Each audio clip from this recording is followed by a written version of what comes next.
Les trulli sont des habitations de pierre sèche de la région des Pouilles, en Italie du Sud. Les trulli font partie du patrimoine mondial de l'UNESCO.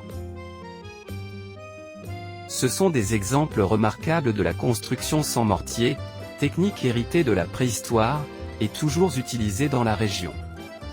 Selon le cas, le trullo peut être une habitation temporaire ou saisonnière, ou une habitation permanente de petits paysans et d'ouvriers agricoles. Ces édifices ont été construits avec des galets de calcaire grossièrement travaillés, récupérés lors du creusement de réservoirs d'eau souterrains, ou dans les champs et affleurements rocheux voisins.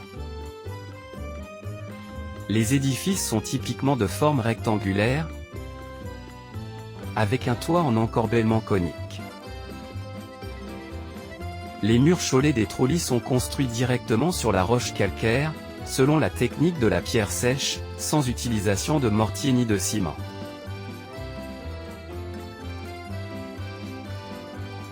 L'épaisseur des murs porteurs va de 0,80 m pour les moins épais, à 2,70 m pour ceux du trullo sovrano. L'eau est collectée au moyen d'avantois saillants, et guidée, par l'intermédiaire de pierres creusées en gouttière, vers une citerne sous la maison.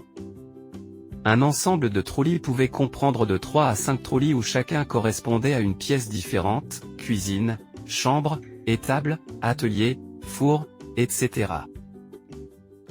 Les trulli d'Alberobello, en tant qu'ensemble architectural urbain historique, sont bien préservés et authentiques. La manière dont sont entrepris la restauration et l'entretien des trulli est réglementée au niveau local, et il est illégal de démolir, reconstruire, ajouter des étages ou construire de faux trulli. Ces 10 dernières années ont vu de nombreuses fermes ou habitations à trulli, de la vallée d'Itria, être restaurées, et converties en résidences secondaires, ou en gîtes locatifs, les touristes affluant de plus en plus. En 1990 un trulli s'offrait avec le terrain car personne n'en voulait. En 2000, le trulli se vendait 10 000 €, en 2010, 50 000 €, et depuis les prix n'ont cessé de croître. À Alberobello, les autochtones qui habitent encore dans des trulli à l'ancienne, le font, soit parce qu'ils sont trop pauvres pour envisager de déménager, soit parce qu'ils tiennent une table d'hôte et accueillent des touristes.